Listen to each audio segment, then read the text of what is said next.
Ngayong araw ay walang adventure na magaganap dahil birth month ngayon ng aking pamangkin na napakapugi na si Baby Asher. Kaya sinelebrate namin ang 2 months old niya. Kasanayan na rin kasi namin na maghanda. Ang best wishes ko para sa'yo, Baby Asher. Sana'y lumaki ka ng malusog at mabuting bata. At syempre bago natin simulan ang pagluluto ay binihisan muna namin siya para sa picture taking. Napaka-cute naman talaga nitong si Baby Asher. Yung pakiramdam na pag nakita mo siya ay talagang mahahalikan mo niya. Kaya pag napapauwi ako dito sa bukid ay lagi na akong sitahin ng kanyang ina dahil yung balbas ko nga ay sumasayad pag hinahalikan siya. Hindi ko nga mapigil dahil napaka-cute naman talaga niya. Pero syempre aking nililimitahan dahil ang balat ng baby ay sadyang napakasensitibo. Kaya nagtulong na nga lang kami dito ng aking bayaw para maghanda ng mga lulutuin. Kaya naghiwa na kami dito ng mga rekado. Hindi pa nga pala ako kita dyan dahil kumuha nga ako nitong kutsilyo at pinalitan ko yung kutsilyo na ginagamit niya dahil napakapurol na. Habang ako naman ay nagbabalat nga nitong carrots na gagamitin na panglahok na gulay sa ating lulutuing bihon at saka supas. Pinagtulungan na namin to para matapos na kagad. Binabati ko nga po pala ang mga viewers ko na patuloy na sumusuporta at nanonood ng mga video ko. Dahil nakarating ka na rin naman sa part na ito ay sayangin mo na ang 3 minuto mo para tapusin ang video na ito. Gumamit nga pala kami ng Mamasitas all-purpose marinated para dito sa manok na aming iihawin. Mamasitas baka naman nilipat namin to ng lalagyan para attractive naman tingnan.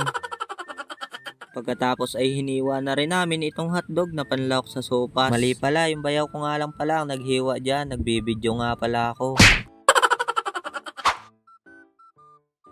Naihanda na nga lahat ng gagamitin. Kaya sinimulan na ni mama ang pagluluto ng pansit. Ginisa na yung sibuyas at bawang. Sinunod na itong karning panlahok para ma-toasted. Nilagyan ng paminta para masarap. Pagkatapos ay hinalo-halo lang ng kunti. Lalagyan na sana ng toyo kaya lang hindi pa pala bukas. Kaya binuksan muna ni mama bago ilagay. At isinunod na nga ni mama dito yung ketchup. Ay hala mama, wala pong ketchup ang pansit.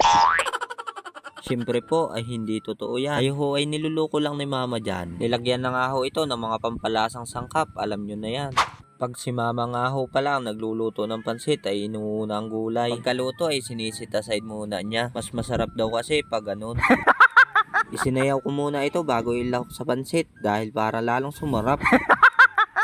Nagluto nga nitong sopas ay si Ate Lian. Ang ginamit niyang mantika ay margarine dyan. Habang nagluluto si mama ng pansit, si Ate Lian naman ay nagluluto ng sopas dito sa kabila.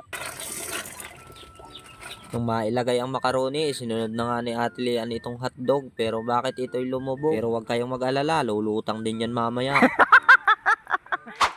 Yan, kung nakikita nyo ho, lumutang na yung hotdog na nilagay kaninang nakalubog. Tapos dumating na ho ang oras, nalalagyan na ng carrots. Huli po yan kasi po yan ay madaling maluto. Opo, tama po kayo dyan. Nalalabog po kasi yan. Yan, tama. Nalalabog po yung carrots. Kung makikita nyo po yan ay parang maraming sabaw pero mamaya ho'y masisip-sip yan ng macaroni natin. Makarani. Makarani? Yep. May nakita nga akong mangga dito sa gilid kaya agad kong kinuha at aking uupakan to. Bago ko to kainin ay babaltan ko muna. Di kasi masarap ang balat niyan. Grabing sarap ng Indian Bingo. Parang lasang mangga. Oy, oh, ayun. Tinanggalan ng sabaw na ito ang sabaw. Ang Ang napakasarap. sabaw kasi, ilalagay ko ito sa kanin. Para makalusot lang. Oh. Yan. Wow! Ayan. Yummy! Napakasarap! Kaya pala po may tirang sabaw. Ayun, may purpose po pala si mama daw. Yan, Kasi ako hindi pa nanananghalian. Oh, mukbang. Oh. Habang iniihaw nga itong karning manok na mukhang inasal, kami ho muna ay kakain dahil yan naman daw ay pamulutan. Nako, ay anong sarap niyan. Papartneran mo ng gin kalamansi na may asin at bitchin. Siguradong tigo ka. Habang yung aming mga audience ay bumabanat na dyan. Ito naman yung aking pamangkin na si Kia, kain ng kain, payak. Ito naman yung isa ko pang pamangkin, ala, ang dami kong pamangkin. Yan nga ho pala, ay kapatid ni Asher, yung may birthday. Bumabanat na sila dito. Yun nga palang sinabi kong 3 minutes kanina, ay naging 5 minutes na. Sagad-sagadin nyo na. Aray ho ay tatapusin ko na dahil ang dami ko pa hong kakayuring niyog. Gagamitin ho yan sa pagsusuma ni mama. Nakarating ka rin naman sa part na ito. Paki-like and share naman ang ating video. Sa ganung paraan ay mapapasaya mo ako. Kita-kita na lang ho tayo sa next video. Magkakayod pa ako.